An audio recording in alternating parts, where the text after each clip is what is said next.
Start your engine.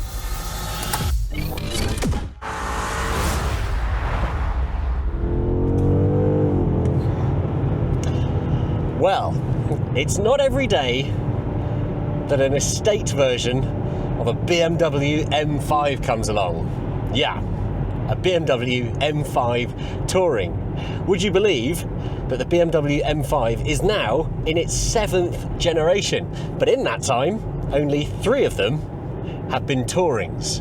Only 3 in that time have been big enough to comfortably and ethically put a golden retriever in the boot.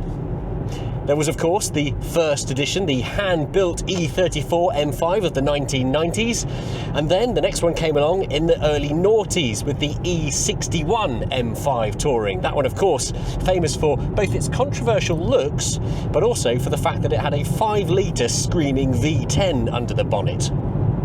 But now, the third evolution has come along in the form of this, the G99 M5 Touring, and let me tell you, it is so fast.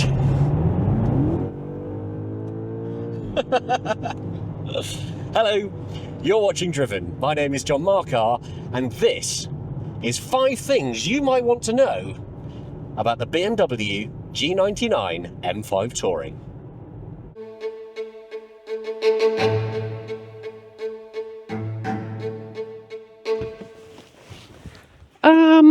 Yeah. But before I mention specific figures, it's first worth mentioning what's under this bonnet. That BMW's 4.4 litre V8, which is turbocharged twice. The engine alone produces a frankly absurd 577 brake horsepower and 553 pounds-feet of torque. Or, to put that another way, 750 newton meters. To give you a reference point for that torque level, the Pagani Huayra R also has 750 newton meters of torque. Oh, but wait, you might as well forget that figure, because encapsulated elsewhere in this brutalist bus of a performance car is an electric motor. Yep, it's a hybrid. There's an 18.5 kilowatt-hour battery which feeds electricity to an electric motor, and that electric motor produces 194 brake horsepower independently. And that's not far off the power of a new Mini Cooper SE. A new Mini Cooper SE with a 4.4 litre twin turbocharged V8. That's a very interesting way of looking at it. But now let's talk about actual power figures, because this is where it gets very silly. Let's take the power from the 4.4 litre twin turbocharged V8 and add it on to the battery and electric motor and smash them together. And what we get is a very impressive 717 brake horsepower and 738 pounds-feet of torque, or if we convert that figure to newton meters, my preferred measurement of power, then we're into 4 figures. Yeah, this BMW M5, this BMW family estate car has 1,000 newton meters of torque. 1,000. So yes, you could say it is quite powerful.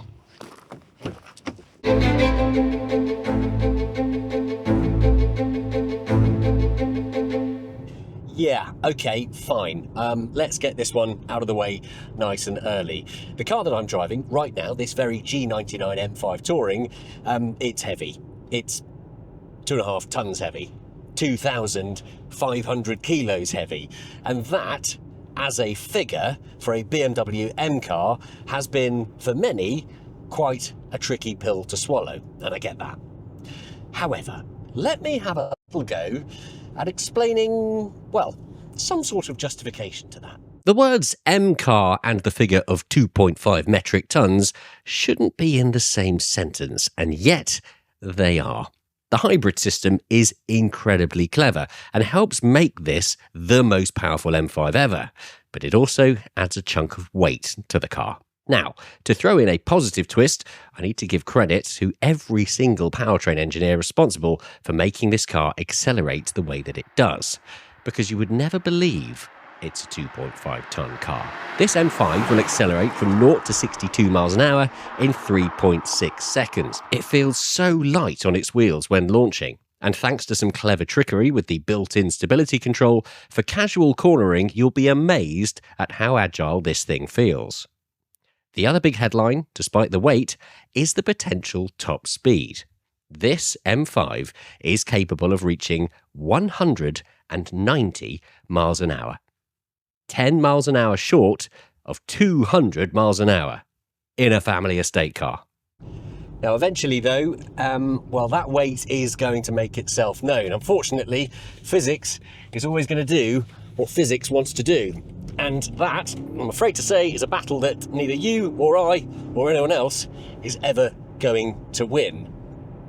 However, what I will say is that even at the faster speeds, even at the more ambitious, tighter corners, this thing still does do very clever things. And of course, it's all at the expense of the computer trickery, keeping everything in check.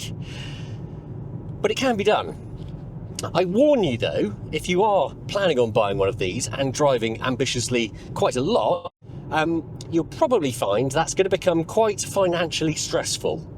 You're more than likely to be spending quite a lot of money on replacement tyres, on new brake pads, and if you're doing the really silly stuff, occasionally a few pairs of new underpants as well. Yeah. The sad reality here is much like trying to argue with physics, it is what it is. Mandatory tech and safety features, along with the fact that this is a regulation-enforced hybrid car, have all made this a very heavy vehicle. The glory years of lightweight performance saloons are now sadly gone, and I doubt we'll be seeing any new performance M cars with a curb weight of under 2 tons ever again. Certainly not four-door ones anyway. Yes, that's sad. Yes, it's less than ideal, but to end this topic on a positive note, this thing still drives as an M5 should. It's so fast, it's so competent, and when you're not being an utter hooligan, it settles down to be a comfortable, sedate, and even silent daily driver. And that is what makes an M5 so good. And another positive though, this, without any question at all, is also the most economical BMW M5 ever. Yeah, would you believe this thing will quite happily bumble along with a combined average MPG consumption of 56.6 MPG. That's pretty good. And if you drive it really sedately, really gently, genuinely, you'll get almost 90 MPG from this M5. How does that work? 1,000 Newton meters of torque, but 90 mpg. It's better than a Prius. So yes, it is a very heavy car. There's no getting around that. But in my opinion, it's all the more impressive for it.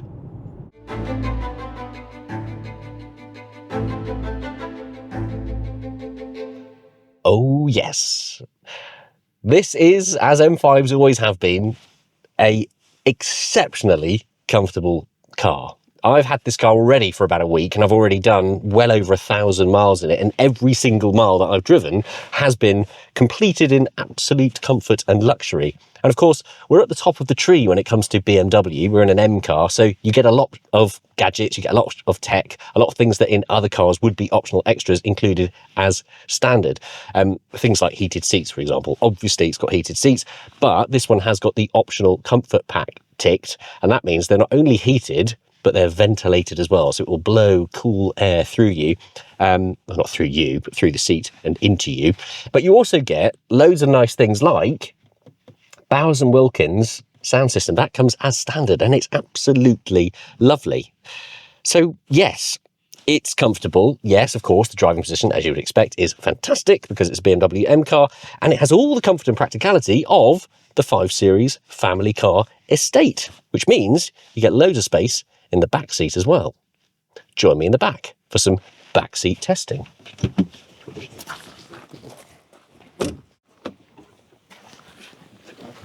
Hello there, and welcome to the back seat of the new M5. Now that driver's seat is in my driver position. In fact, it's a little bit generous. I've got that further back than I usually would do.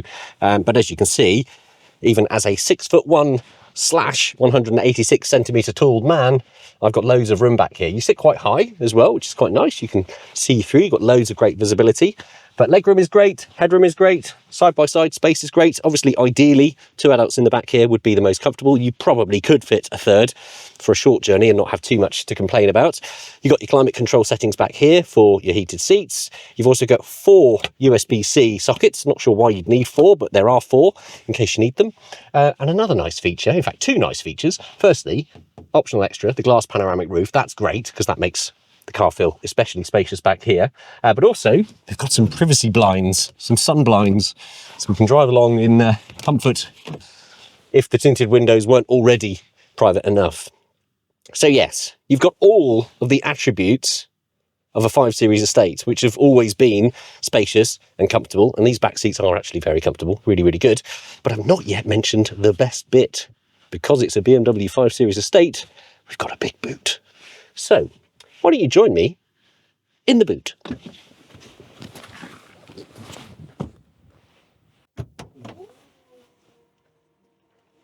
Now you see, as standard, being a 5 Series estate, you get a whacking great big 500 litres of storage space here in the boot. Or, if you decide to fold the seats down, as I have done here, then that space increases to an incredible 1,655 litres, which is massive. Who needs an SUV? Not me.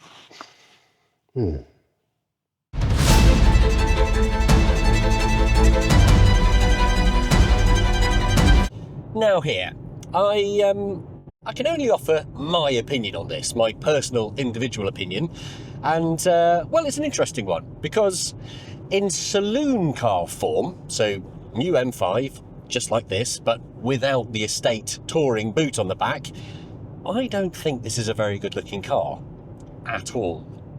However, in estate form, and I don't really know why, it somehow works. In fact, more than that, it more than just works. I think this car in estate form looks absolutely fantastic, especially from the rear quarter. If you kind of stand at the rear quarter and look at it, boot and side profile, I think it looks absolutely fantastic.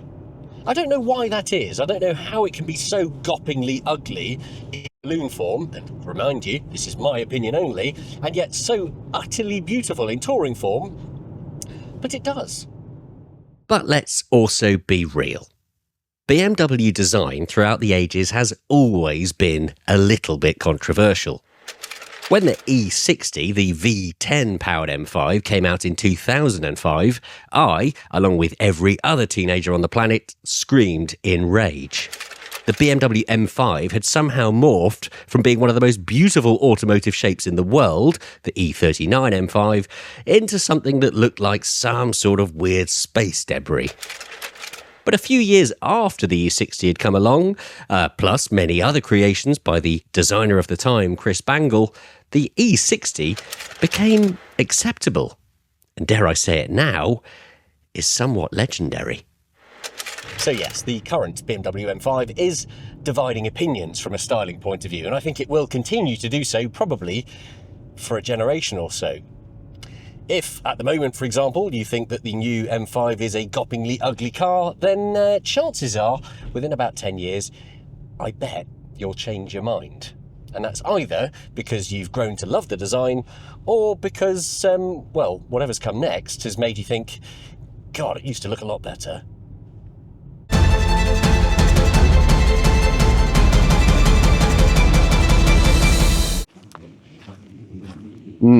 Yeah. I thought you might bring this one up. Yeah, look, there's no point beating around the bush. This is, by anyone's standard, an incredibly expensive car. Before a single optional extra is ticked, the new M5 Touring comes with a price tag out of the showroom of £116,000. Add on some optional extras and packages, and I'm sad to say that figure continues to explode. I had a play with the BMW configurator at the weekend and managed to spec up an M5 Touring for just shy of £145,000, which is a very significant chunk of cash. There is one optional extra though that I discovered for the first time at the weekend whilst playing with that BMW configurator, and I think it's my new favourite optional extra on any car ever. Firstly, because it's a no-cost option, it costs you absolutely nothing, and secondly, because of its name. It's called the Model Designation Deletion option. What does that mean? It basically means that for £0, absolutely no cost, BMW, when they're putting your car together, your M5, they will not include the badge. They'll take it off.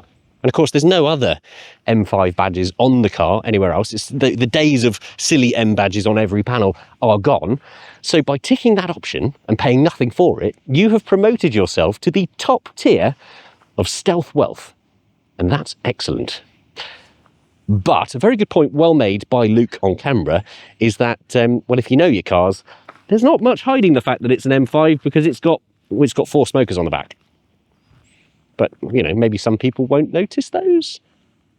Tick that option, get rid of that badge.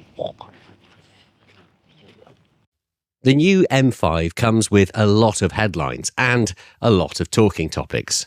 The result of all of them is that it's probably not going to be a car for everyone. But that's okay. Yes, it's expensive, yes, it's heavy, and yes, to some, the styling might take a decade or two to fully appreciate, but it is unquestionably an M5. And it does all of the things that BMW M5s have been doing so brilliantly since the 1980s. Why don't we pick up on some of the talking topics in the comments section below? And in fact, I've noticed this a few times in some of the videos that we've produced. Have you already bought one of these?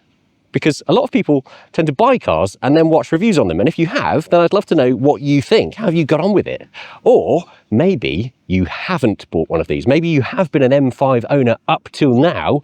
Now that the G99's come along, you've gone, no, actually. And if that is the case, I would like to know why. So yeah, let's get chatting in the comments. If you would like to see a bit more of a comprehensive review of the M5, then the good news is I have written one. So head on over to the website, driven.site, and there you'll see the review of this car, as well as everything else we do. We do the news, reviews, podcasts, and loads of other videos just like this one. And perhaps you're seeing this video and me for the first time. And if that's the case, then hey, why not join us? Hit the subscribe button, which I believe is just here. Hit that button, you'll see the next videos that we upload. The little bells there as well if you want to be notified of when we upload the next video. But ultimately, that just leaves me to say thank you so much for joining us today. Thank you so much for watching. And I hope, very sincerely, we'll see you again in the next video. Thanks for watching. Goodbye.